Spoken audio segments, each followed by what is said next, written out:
जैसे मेरे जैसा मास्टर नीट पढ़ाने जाए, एकदम एपिक से एपिक बच्चा आ जाए, वो फेल हो जाएगा, मेरी गारंटी है।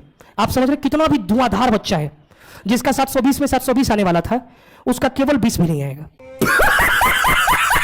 ये मेरी गारंटी है एब्सोल्यूट, क्योंकि हमारा पढ़ाने का अप्रोच अलग है। एक बार हमने पढ़ाया है, इसलिए बता रहे हैं आपको।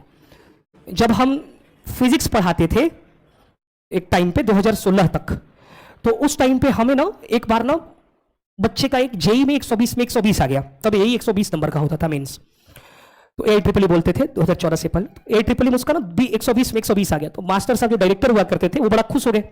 वो बोले आप नीट का भी एक बैच पढ़ा दो। हम भी खुश हो गए, मतलब नीट पढ़ाने पे तो खुशी मिल ही जाता है। समझ रहे हो ना बात को?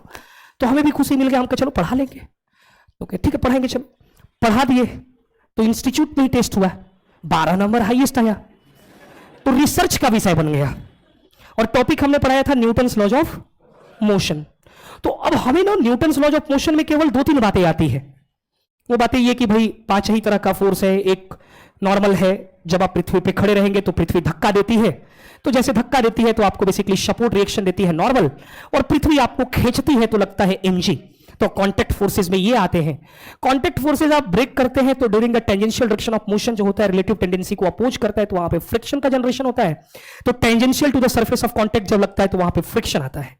फिर हमने कहा कि चलिए ठीक है, अगर मान लीजिए धागा ला दिया जाए तो धागा में तनाव की स्थिति पैदा हो जाती है, अगर कोई वेट लटका दिया जाए तो हर एक इंटरमोलिकुलर लेवल पर जाके देखेंगे तो सारे मॉलिक्यूल्स में तनाव होगा, तो टी आएगा।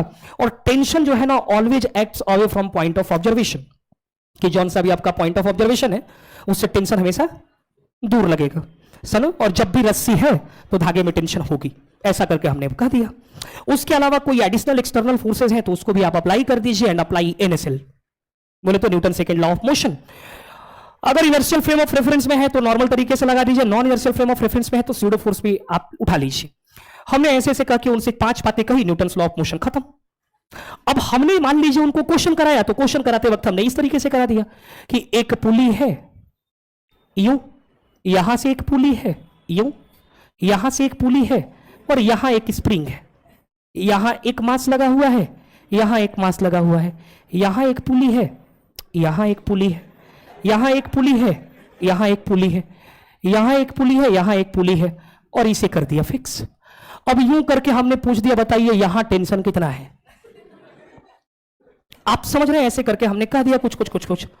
इसी में से कई धागे को हमने वेटलेस कर दिया, कई धागे का मास दे दिया, तो धागे का मास भी रिएक्शन प्ले करने लग गया। तो एक ही सवाल हम कराते थे उस समय जेई के लिए भी, एक ही सवाल हम करा दिए। बच्चा तो जब पढ़ाते हैं तो समझ ही जाते हैं, आप भी उस समय भी वो भी समझ गए, नीट वाले भी। हमने कहा ठीक है अच्छा तो समझ रहे हो, तो हमको लगा कि चैप्टर हो गया खत्म। अगले क्लास में हम गए, फ्रिक्शन हेडिंग डाल दिए, बाकी जगह चल ही रहा था अभी। तो ठीक है, तो फिर बच्चा गया कंप्लेन मार दिया, नंबर नहीं आया तो कहा कि क्या बात है, दिक्कत क्या हुआ? हम कहा क्या दिक्कत हुआ? तो आप फॉर्मूला नहीं पढ़ाए थे कि टेंशन बराबर 2m1 m2g divided by m1 plus m2 होता है ना, कि ये रहा m1 मास का ब्लॉक, ये रहा m2 मास का ब्लॉक, ये रहा यहां से मामला फिक्स, पूरे को आप सरफेस यूं घेर दो, ये रहा m1g, ये रहा m2g। बोलिए हाँ या ना? एक तरफ आप सिस्टम की एक्सेलरेशन मान लीजिए, तो m2 minus m1 times of g divided by total mass m1 plus m2, ये इनेट आ गया। अब इसको उठा करके किसी एक का FBD बना दीजिए, मान लीजिए ये m2 है, इधर टेंशन, इधर m2g, एक्सेलरेशन इधर लग रहा है, तो m2g minus t is equals to m2 into a। यहां उठा करके a की वैल्यू डाल दीजिए, तो टेंशन का फॉर्मूला ये आ जाएगा। आप समझ रहे हैं ना बात को? तो हमने यूं करके नहीं दिखाया, ये फॉर्मूला नहीं लिखवाया। अब नीट में क्या चाहिए होता है कि ये फॉर्मूला कंठस्थ चाहिए होता है, कि आपसे टेंशन पूछे तो आप ये सब मामला ना करें, फॉर्मूले में पुट द वैल्यू करें और गेट द आंसर पाले। बिकॉज वहां पे आपको 180 मिनट में 180 सवाल निकालना है। आप समझ रहे हैं ना? तो उस दिन हमको मतलब शुरुआत करते ही 7 दिन के अंदर में हमको नीट छोड़ना पड़ा। आप समझ रहे हैं ना बात को? शुरुआत के दिनों में हम केमिस्ट्री में पढ़ाते थे, ठीक है, तो कुछ बैचेज में ऐसे करके, जब अपना ही संस्था हुआ करता था तो अपना घर में तो आदमी कुत्ता भी शेर होता ही, ऐसा बोल के आप समझ लीजिए ना। अपनी गली में तो कुत्ता भी शेर होता है। हमें लगता था कि जो विषय हम खुद ना पढ़ सके उसको हम पढ़ा भी सकते हैं, तो हमें खुद नहीं समझ में आ रहा था। फिजिकल आता था तो हम एक्स्ट्रा टाइम मार लिया नीट में पढ़ाने के लिए, वो भी अगले दिन फ्री इलेक्ट्रॉन बन के कंप्लेन मार दिया सब, हमारे ही इंस्टीट्यूट पे हमारा कंप्लेन मार दिया। गजब बेइज्जती है। हम समझ गए, क्लैरिटी ऑफ थॉट आ गया मेरे पास कि हम इसके लिए नहीं बने हैं। तब से हम जेई में आ गए, और फिर भी मन नहीं मानता था फिजिक्स केमिस्ट्री से, इसलिए दोनों ही छोड़ दिए और पढ़ाने लगे गणित। राइट, एनीवेज आप बात को समझिए। मामला यह है कि आप फॉर्मूला याद करके नीट क्रैक कर सकते हैं, इनफैक्ट जेई मेंस भी क्रैक कर सकते हैं।